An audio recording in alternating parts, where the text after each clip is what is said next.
우리 지난 시간에 뭐 배웠는지 기억나세요? 네. 네. 지난 시간에도 여러 왕들이 나왔는데 네. 그 남유다의 그 여러 왕들을 평가하는 기준 다윗이었다. 네. 맞아요. 그리고 북왕국은 그 출애굽 정신이 기준이었다. 맞아요. 네, 그것도 기억나요. 저는 그 공성이 불거가 생각나는데요. 이 공을 잃었을 때 그 거하면 안 되는데 거기에 머물렀다가 떠나야 돼. 망한 왕이 있잖아요. 맞아요. 네. 아사왕이 기억이 납니다. 그러니까 네. 맞아요.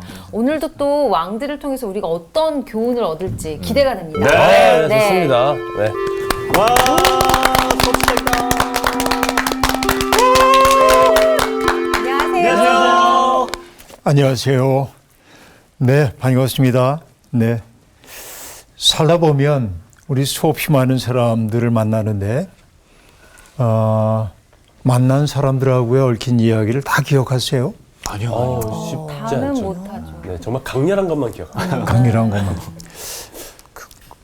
초등학교 때부터 어쨌든 공부를 마쳤던 시기까지 수없이 많은 선생님들을 만나고 그랬는데, 네. 그 선생님들의 가르침이 기억이 나세요? 언뜻 언뜻. 거의 안 나는 그래도 것 같은데. 그로 인해 영향을 이제 주셨다. 근데 이제 제가 왜 그 얘기를 물어보냐면, 나도 생각해 보니까 꽤 많은 선생님들 만났잖아요, 그동안. 네. 나라고 하는 존재는 어머니 아버지의 DNA가 나를 형성했지만 기본적인 바탕이 살아오면서 내가 만났던 수많은 사람들, 그들의 흔적이 내게 남아있죠. 예.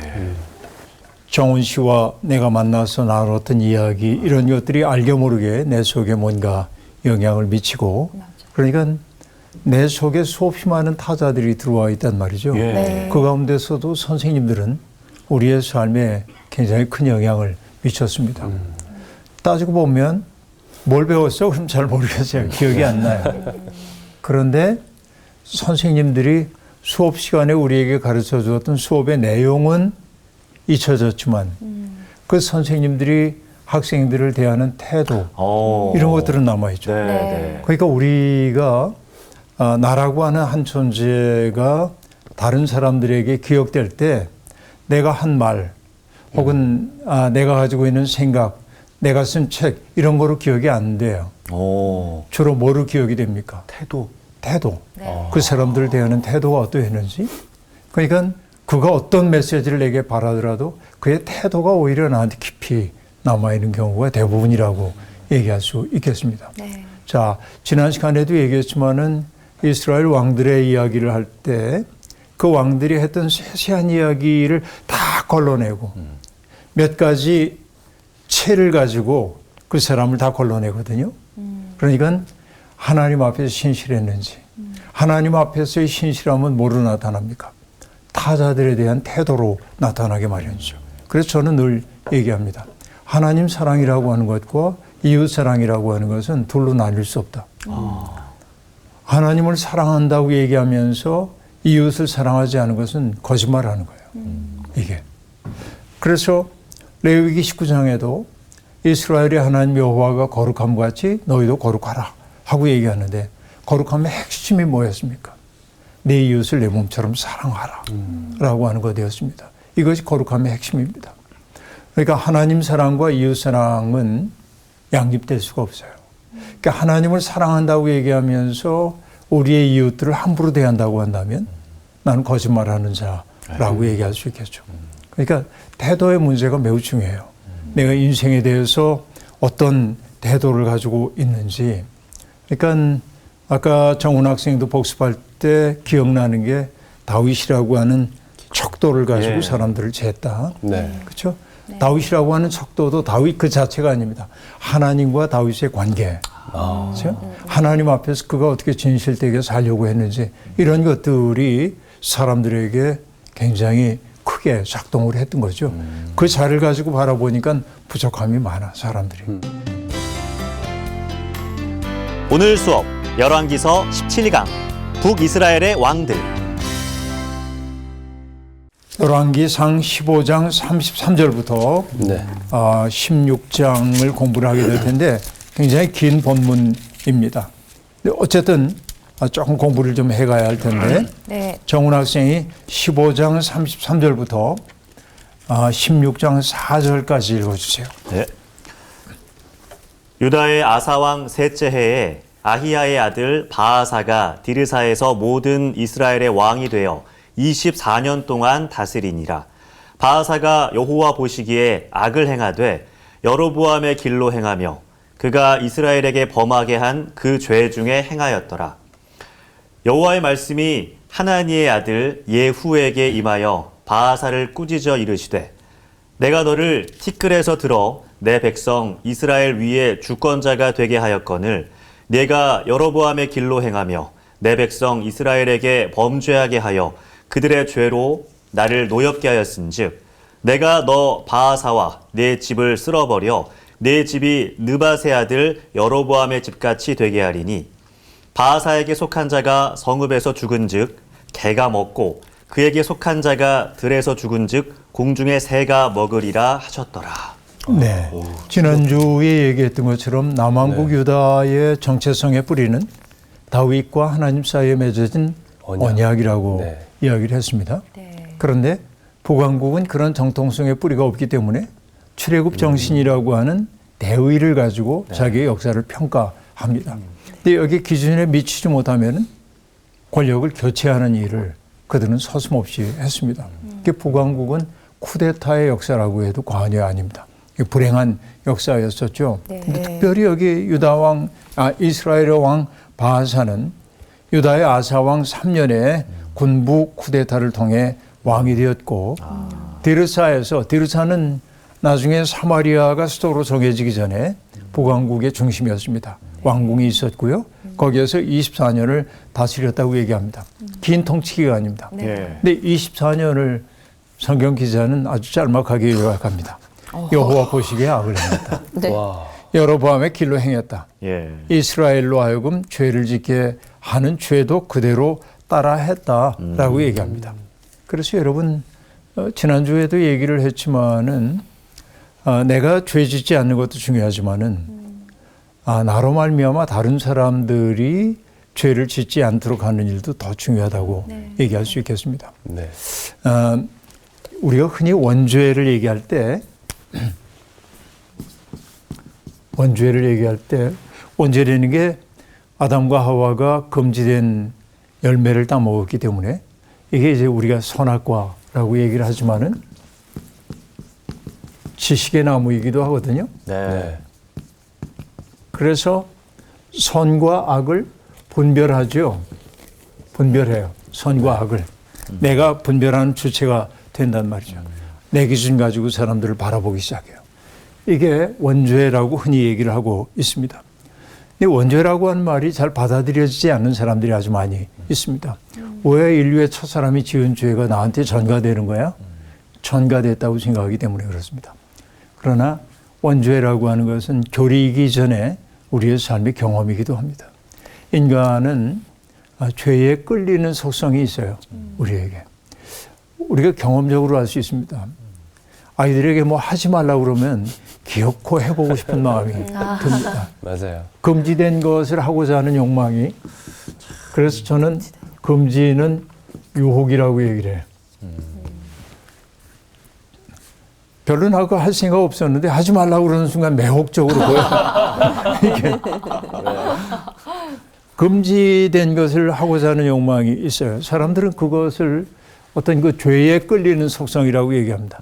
인간이 죄에 끌리는 속성이 있다. 그렇게도 말하는데 여러분 이것도 그렇지만은 인간은 누군가의 영향력을 받을 수밖에 없습니다. 살다 보면 내가 어떤 진공 속에 살 수가 없어요. 어떤 사람은 철학자가 인간을 가리켜서 세상에 던져진 존재. 그래서 소위 하이데거는 뭐라고 얘기하냐면 in their belt sein 그러는데 그게 뭐냐 세계 내 존재 그래요. 세계 내 존재. 이건 in이고 in their belt sein in their belt sein이라고 얘기하고 있는데 우리말로 하니까 이제 벨트가 앞에 나옵니다만 네. 그러니까 내가 이 세상이라고 하는 상황 속에 지금 들어와 있는 거야. 수없이 많은 관계의 그물망 속에 내가 살고 있어요. 내가 진공 속에 살지 않아요. 그러므로 우리는 타자와의 관계 속에서 나를 형성하도록 돼 있고 예. 타자의 영향력이 내게 미치지 않을 수가 없어요. 예. 그렇죠? 네. 네. 그러니까 잘 산다고 하는 것은 뭐냐? 나도 누군가에게 영향을 미치죠. 네. 나의 존재 그 자체가. 네. 자, 내가 영향력을 미칠 테니까 영향을 좀 받아봐. 이렇게 영향 받습니까? 아니요. 아니죠. 아니요, 그냥 스며들 나로 살고 있는데 영향 받잖아요. 예, 맞아요. 네. 그러니까 영향력을 받는데 두 가지 영향력이 있단 말이야. 하나는 악한 영향력이 있고 예. 선한 영향력이 있단 말이죠. 맞아요. 어떤 사람에게 악의 용기를 주는 사람이 있고 선의 용기를 주는 사람이 있단 말이죠. 그 믿는 사람들은 당연히 선의 용기를 줘야죠. 어떤 사람들에게 선으로 사람들을 유인할 수 있어야 되죠. 그런데 이런 사람들이 제법 많이 있다. 예? 누군가에게 나쁜 일을 하도록 용기를 주는 사람들이 있단 말이죠. 맞아요. 그러니까 이스라엘의 왕들에 대한 평가는 바로 그런 겁니다. 스스로가 잘못됐을 뿐만 아니라 다른 사람들에게 악을 행할 수 있는 용기를 주었어. 뭐 저분도 그런데 뭐 나 좀 이렇게 하면 어때? 응? 세상이 다 그런데 뭐 응? 내가 이렇게 좀 한다고 뭐 무슨 대수겠어? 나만 그런가? 이런 것들. 예. 이게 다 나쁜 영향력을 주기 때문에 그러합니다. 이게 하나님 보시기에는 아주 악한 일입니다. 그러니까 우리가 조심스럽게 살아야 하는 까닭은 뭐 내 자유인데 뭐 이렇게 살면 안 된다는 얘기. 나의 자유로운 행위가 누군가에게 영향을 미치고 있어요, 지금. 네. 그러니까 우리가 정말 몸가짐을 바로 하고 조심스럽게 살아야 하는 거죠. 그러니까 인간의 역사를 자유의 확대 과정이라고 얘기하고 있는데 내 마음대로 해도 좋다는 얘기가 아닙니다. 인간답다라고 하는 것은. 그렇죠? 나의 자유가 타자들에게 영향을 미칠 때 그 영향이 악한 영향이 되지 않도록 자기를 절제하고 통제하지 않으면 인간의 자유는 무질서로 바뀔 수밖에 없다 하는 얘기입니다. 이게 이제 계속 나와요. 자, 그러니까 바사도 그런 통치를 하고 있었습니다. 하나님은 언제나 그런 잘못된 통치를 보고 가만두시지 않습니다. 하나님께서 예후라고 하는 선견자를 보냅니다. 나중에 이스라엘의 왕이 되는 예후와는 다른 사람입니다. 그 예후와는 다른 예후를 보내서 바사를 꾸짖어요. 그런데 보면 16장 1절에 보면 여호와의 말씀이 하나니의 아들 예후에게 임하여 바사를 꾸짖었다 얘기되죠. 네. 7절에도 보면 여호와의 말씀이 하나니의 아들 선지자 예후에게 임하셔서 똑같은 얘기가 그러니까 선지자 예후가 등장하는 게 마치 괄호처럼 액자 구조를 이루고 있음을 알 수 있습니다. 근데 뭐라고 꾸짖습니까? 내가 너를 티끌에서 들어서 그 얘기는 뭐야? 미천한 지경에 있었는데 네. 내 백성 이스라엘의 주권자가 되게 했다. 네. 자, 하나님이 바하사에게 쿠데타를 일으키라고 했단 말이 아니라 역사 속에서 바하사가 쿠데타를 일으켰을 때 하나님이 그냥 역사의 일부로 받아들여서 일단은 그렇게 했는데 결국 하나님이 바란 것은 뭡니까? 바른 통치를 해야 되죠. 예. 그렇죠. 그러나 바하사가 간 건 결국은 여로보암의 길로 행했다 하는 얘기입니다. 그리고 내 백성 이스라엘로 하여금 범죄하게 하였고 그 죄로 나를 노엽게 하였다. 그러면 어떻게 됩니까? 결국 하나님의 심판이 내릴 수밖에 없고 바하사의 집을 쓸어버림으로 여로보암의 가문이 겪었던 것과 동일한 멸문지화를 당하게 될 것이다 라고 얘기합니다. 근데 바하사 집안은 더 참혹합니다. 성 안에서 죽은 자는 개들이 그 시신을 먹을 거고 성 밖에서 죽은 사람은 새들이 시신을 쪼아 먹을 거다. 다시 얘기하면 뭡니까? 애도받지 못하는 죽음입니다. 무덤에 묻히지 못하는 것이죠. 여러분 이 애도라고 하는 게 참 중요하죠. 네.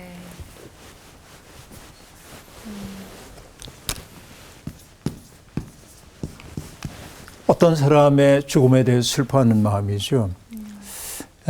데리다라고 하는 철학자가 있는데 그분이 한 유명한 얘기, 나는 애도한다. 그러므로 존재한다 그래요.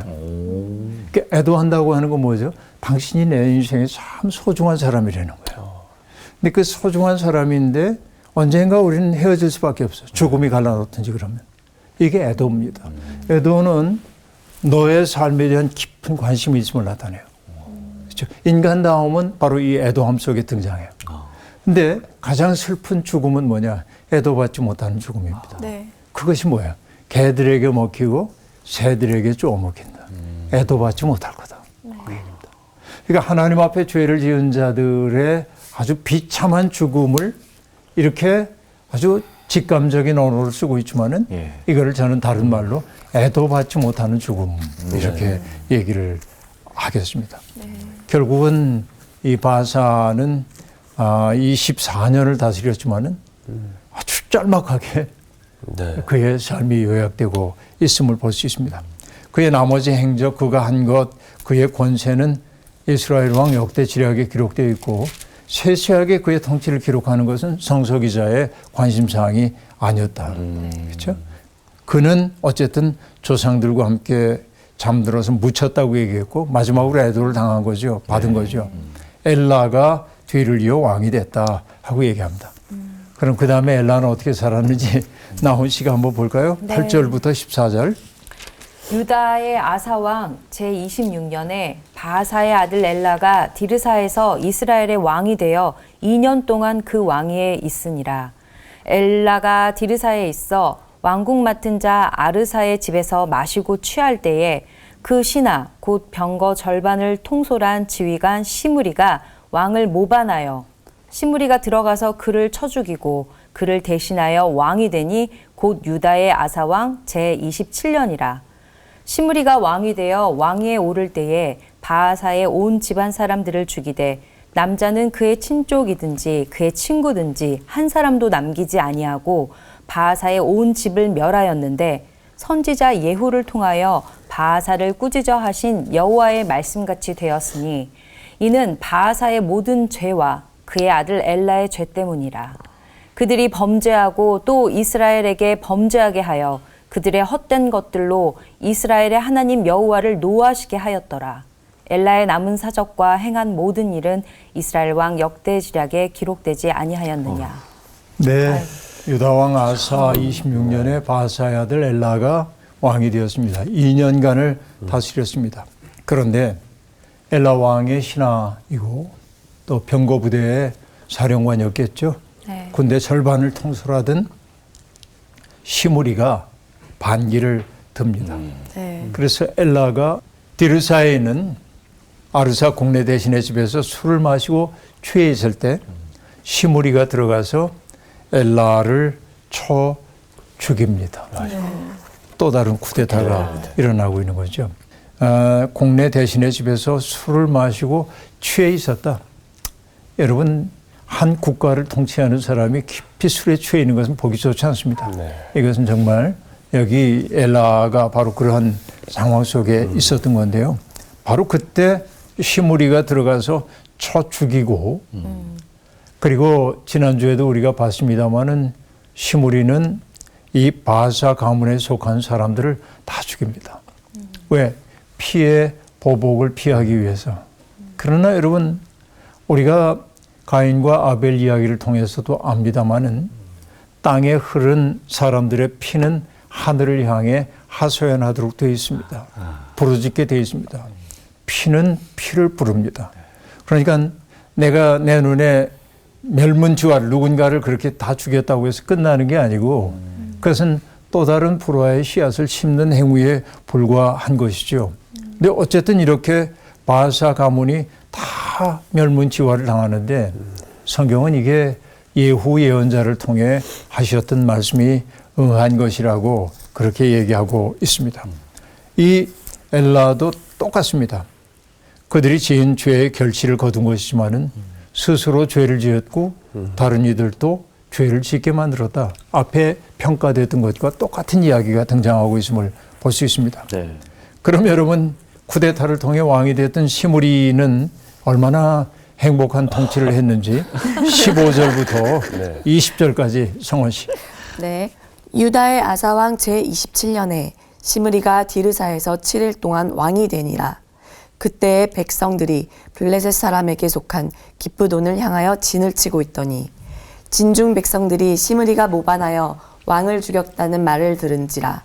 그날에 이스라엘의 무리가 진에서 군대 지휘관 오므리를 이스라엘의 왕으로 삼음해 오므리가 이에 이스라엘의 무리를 거느리고 기브돈에서부터 올라와서 디르사를 애워쌌더라. 시므리가 성읍이 함락됨을 보고 왕궁 요새에 들어가서 왕궁에 불을 지르고 그 가운데에서 죽었으니 이는 그가 여호와 보시기에 악을 행하여 범죄하였기 때문이니라. 그가 여로보암의 길로 행하며 그가 이스라엘에게 죄를 범하게 한 그 죄 중에 행하였더라. 시므리의 남은 행위와 그가 반역한 일은 이스라엘 왕 역대지략에 기록되지 아니하였느냐. 네.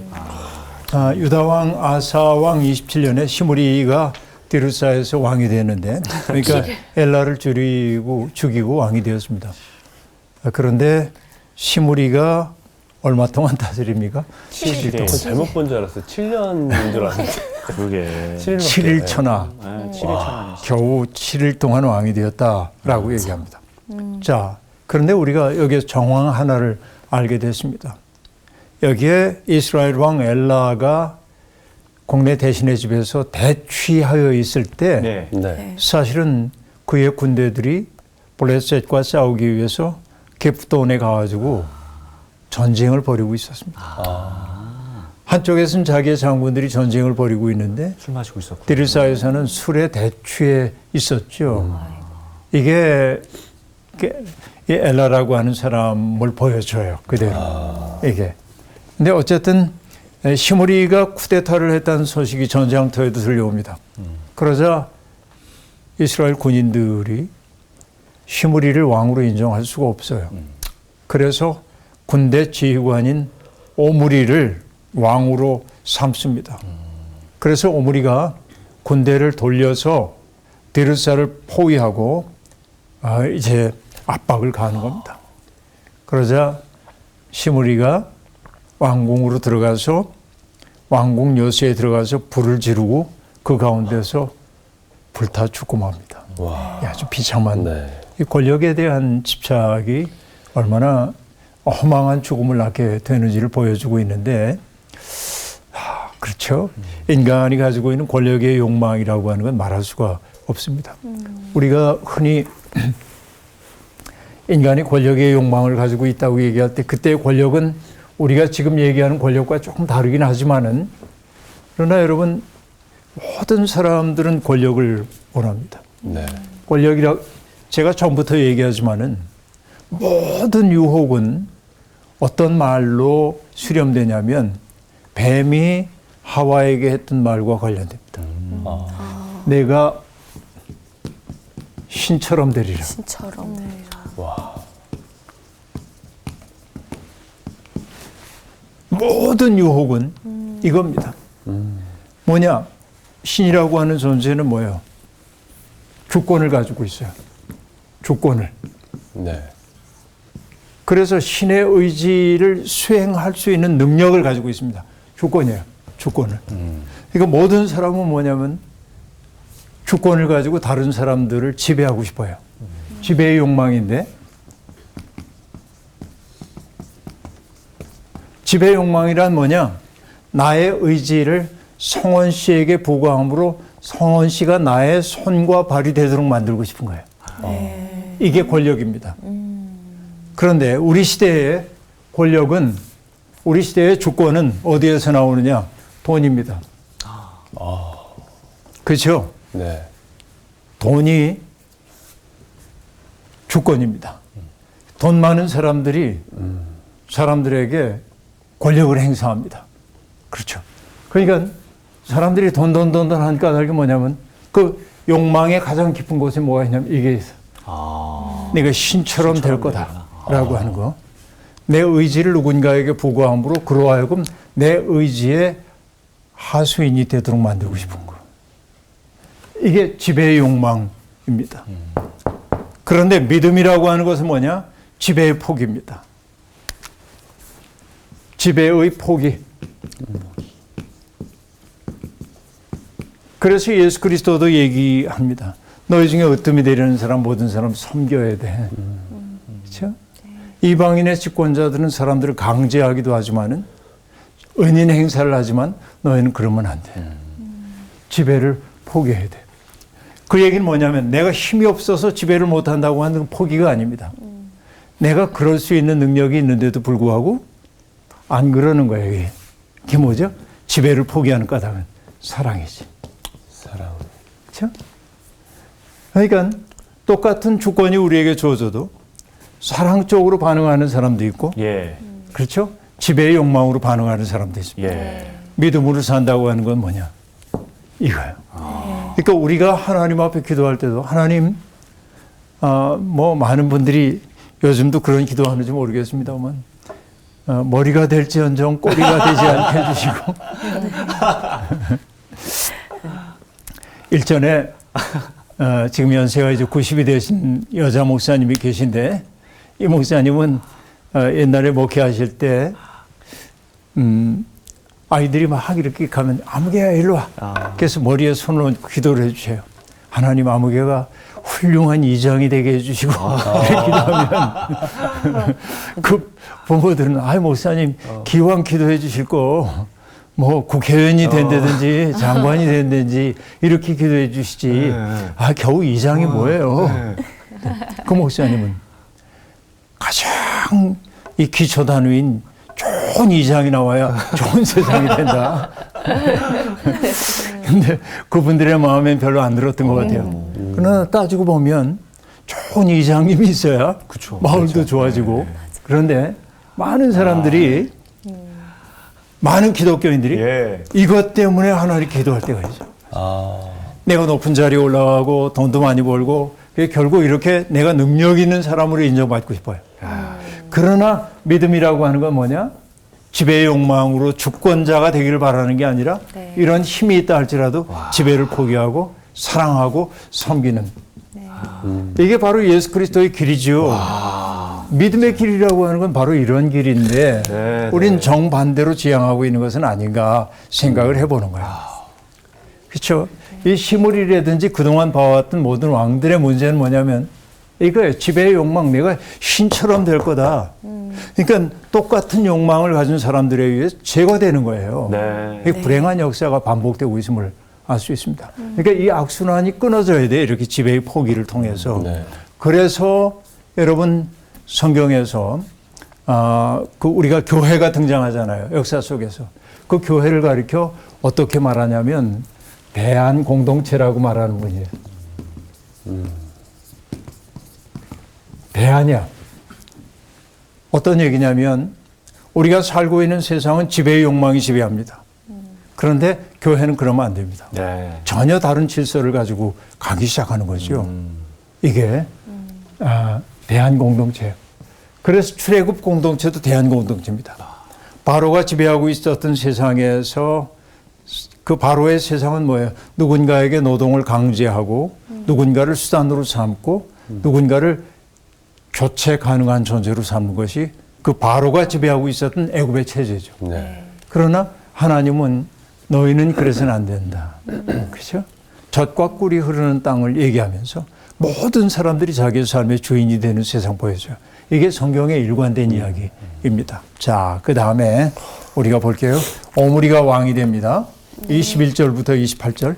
네. 그때 이스라엘 백성이 둘로 나뉘어 그 절반은 기낫의 아들 디브니를 따라 그를 왕으로 삼으려 하고 그 절반은 오므리를 따랐더니 오므리를 따른 백성이 기낫의 아들 디브니를 따른 백성을 이긴지라. 디브니가 죽음에 오므리가 왕이 되니라. 유다의 아사왕 제31년에 오므리가 이스라엘의 왕이 되어 12년 동안 왕위에 있으며 디르사에서 6년 동안 다스리니라. 그가 은 2달란트로 세멜에게서 사마리아 산을 사고 그 산 위에 성읍을 건축하고 그 건축한 성읍 이름을 그 산 주인이었던 세멜의 이름을 따라 사마리아라 일컬었더라. 오므리가 여호와 보시기에 악을 행하되 그 전에 모든 사람보다 더욱 악하게 행하여 느밧의 아들 여로보암의 모든 길로 행하며 그가 이스라엘에게 죄를 범하게 한 그 죄 중에 행하여 그들의 헛된 것들로 이스라엘의 하나님 여호와를 노하시게 하였더라. 오므리가 행한 그 남은 사적과 그가 부린 권세는 이스라엘 왕 역대지략에 기록되지 아니하였느냐. 오므리가 그의 조상들과 함께 자매 사마리아에 장사되고 그의 아들 아합이 대신하여 왕이 되니라. 네. 자, 어쨌든 오므리도 또한 쿠데타를 일으켜서 지금 디르사를 향해 진군을 하고 있습니다. 그때 오므리를 따르는 사람도 있었지만은 게나스의 아들 디브니를 추종하여 그를 왕으로 세우려는 사람들도 있었습니다. 둘 사이에 전쟁이 벌어지죠. 그 전쟁 중에 디브니는 살해되고 오므리가 왕이 됩니다. 그래서 오므리가 길게 12년 동안이나 다스립니다.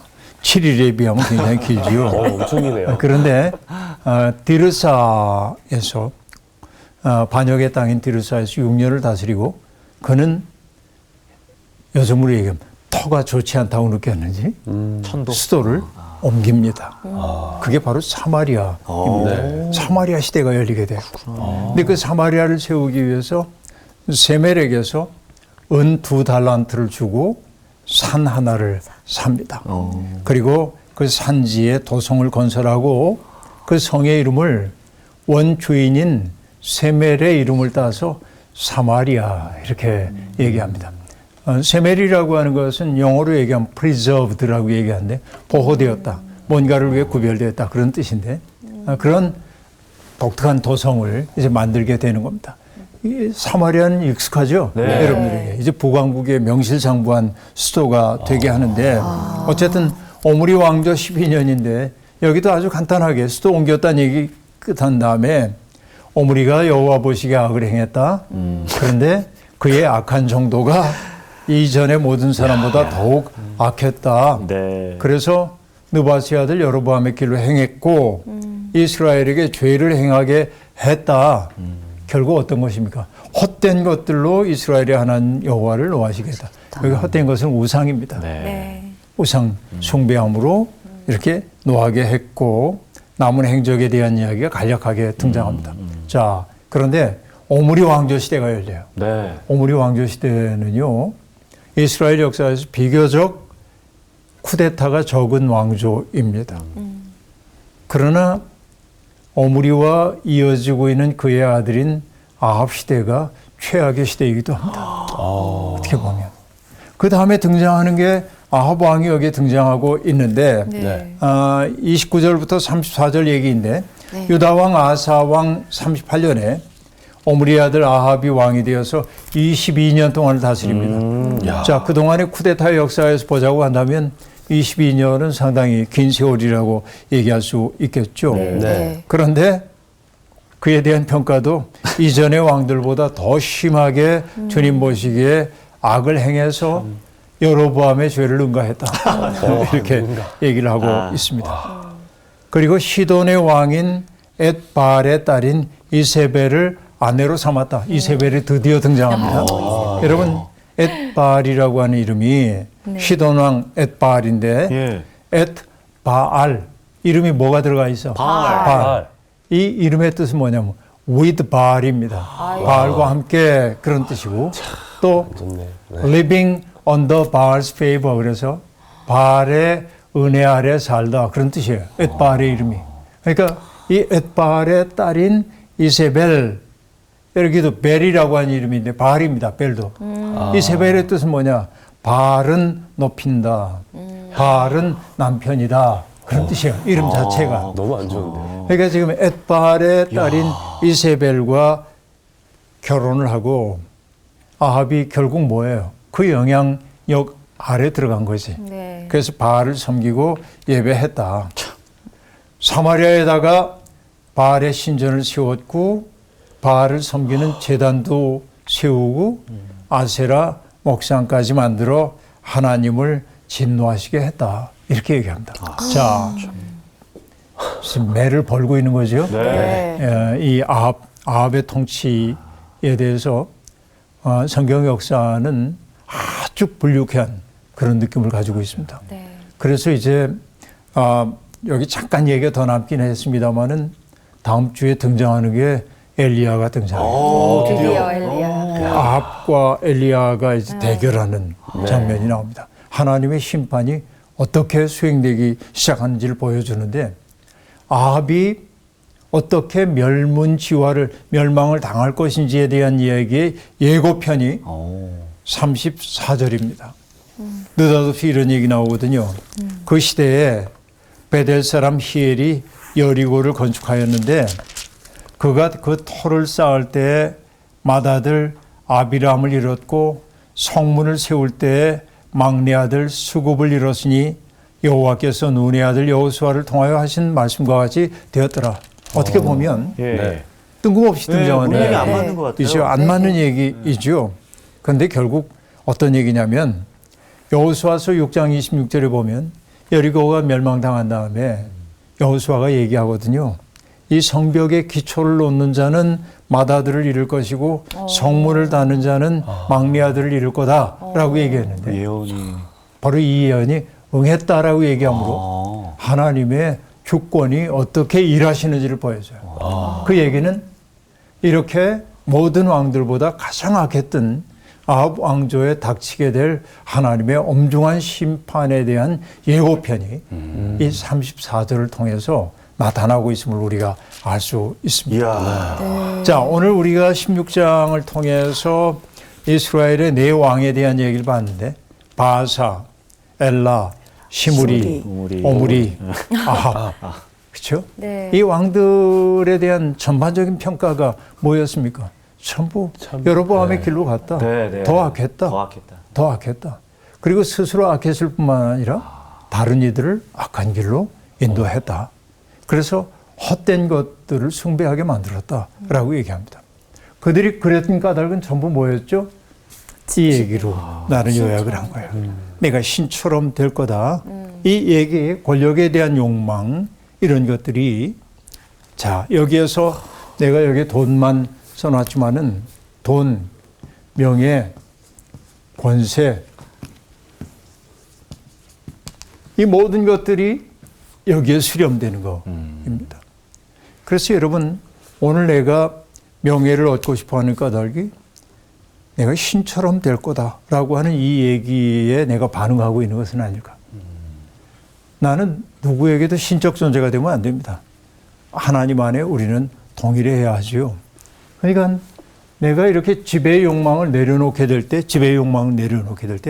그것은 뭐라고 얘기했어요? 지배의 욕망을 내려놓는 것이 사랑이죠. 네. 이 사랑의 화신이 누구입니까? 예수 그리스도이시죠. 이게 아름답게 등장하는 게 뭐예요? 빌립보서 2장이죠. 그는 근본 하나님의 본체시나 하나님과 동등됨을 취할 것으로 여기지 아니하시고 자기를 비워 종의 몸을 입고 이 세상에 내려오셨다는 거예요. 그렇죠? 뭐예요? 지배하는 마음이 아닙니다. 지배를 포기하는 거예요. 자기를 누군가에게 선물로 주기 위해서. 믿음의 삶을 산다고 하는 것은 이런 뱀의 유혹에 넘어가지 않고 내가 힘이 생겼다 할지라도 그 힘을 나를 강화하는 일을 위해 쓰는 게 아니라 누군가를 복되게 하는 일을 위해 사용하게 될 때 그때 우리는 하나님 안에서 선한 영향력을 끼치며 사는 사람이 될 수 있을 거란 말이죠. 우리 살다 보면은 내가 아무 말도 하지 않아도 나의 있음 그 자체가 누군가에게 영향을 미치도록 되어 있습니다. 그러니까 여러분 표정을 부드럽게 해야 합니다. 사납게 하지 말아요. 그리고 말도 혐오 발언, 경멸하는 말, 냉소하는 말 이런 말 하지 않으려고 노력해야 합니다. 따뜻한 말 한마디가 사람들을 일으켜 세우기 때문에 그렇습니다. 하나님을 등진 사람들은 지배의 욕망 때문에 자기를 높이기 위해 타자들을 깎아내립니다. 하나님 보시기엔 악한 일들입니다. 이스라엘 여러 왕들의 역사를 바라보면서 우리가 배우는 것은 바로 지배의 욕망이 사람들을 아주 나쁘게 만든다는 사실을 보았습니다. 오늘 수업 여기서 마칠게요. 고맙습니다.